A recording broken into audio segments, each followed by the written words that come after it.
Falcon soars from its perch toward the International Space Station, carrying Dragon and new science for the one-year crew.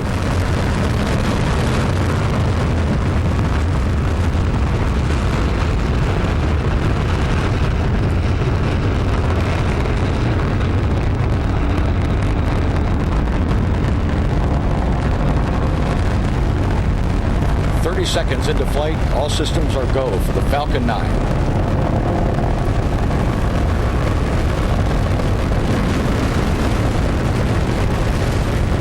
All right, for those of you just tuning in, we're looking at this Falcon 9 rocket that's transporting the SpaceX Dragon. That's a spacecraft that is going to hook up with the International Space Station. It's bringing with it over 4,000 pounds of food, supplies, even a espresso maker that works in zero gravity. Don't ask, I'm just going to tell. And a lot of other goodies for the astronauts up there. The question, though, is going to be this Falcon 9 rocket itself, that once it jettisons the SpaceX Dragon spacecraft, it's a reusable thing, or at least Elon Musk, the company founder, hopes it will be a reusable thing that will land on a platform at sea and be able to be used again and again and again, thereby making space travel a lot cheaper. As we're looking at this, on the phone with us right now, astronaut Clayton Anderson, who lived on that International Space Station. He finds this technology promising down the road. Again, I guess that really depends if it proves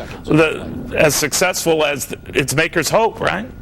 Yeah, absolutely. They've done some smaller scale testing, I think, that was successful, and then, of course, the last time they tried to hit their barge in the ocean, they got close but no cigar. So I think that they learn a lot with each attempt, and perhaps this will be the one today. All right, now that we've said there only been 2 attempts. The last one, as you say, came very close. It actually got to the barge.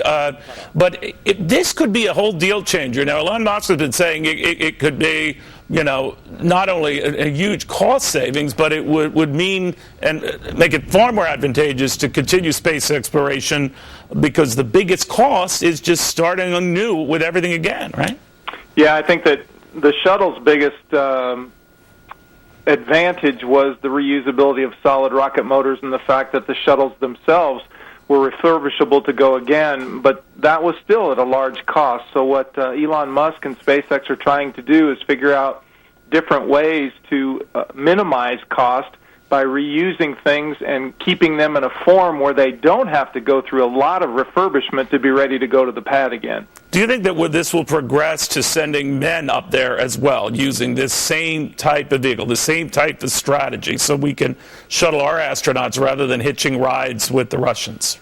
Well, I tell a lot of people when I teach and speak that I wouldn't bet against Elon Musk, and from what I've seen him do, he will hopefully do what he says he can do, and that would be to give America the capability to launch astronauts from American soil again. So I'm all for that if he can do it. All right, Clayton Anderson, thank you very, very much. So there are 2 things to watch here: the link up of this spacecraft to the International Space Station to drop off all the goodies, and then the separation with the booster rocket that will essentially, that Falcon 9 rocket, hopefully be reused again and again and again. It's got to land on that barge without crashing on that barge, and then be constantly repurposed without starting from scratch anew. Again, the space shuttle was the impetus for this type of technology, but this would be something on a far grander scale going forward, not only with the International Space Station, but much, much more. We'll close out here looking at this continued launch, if we can again, and we'll be keeping an eye in the sky right after this.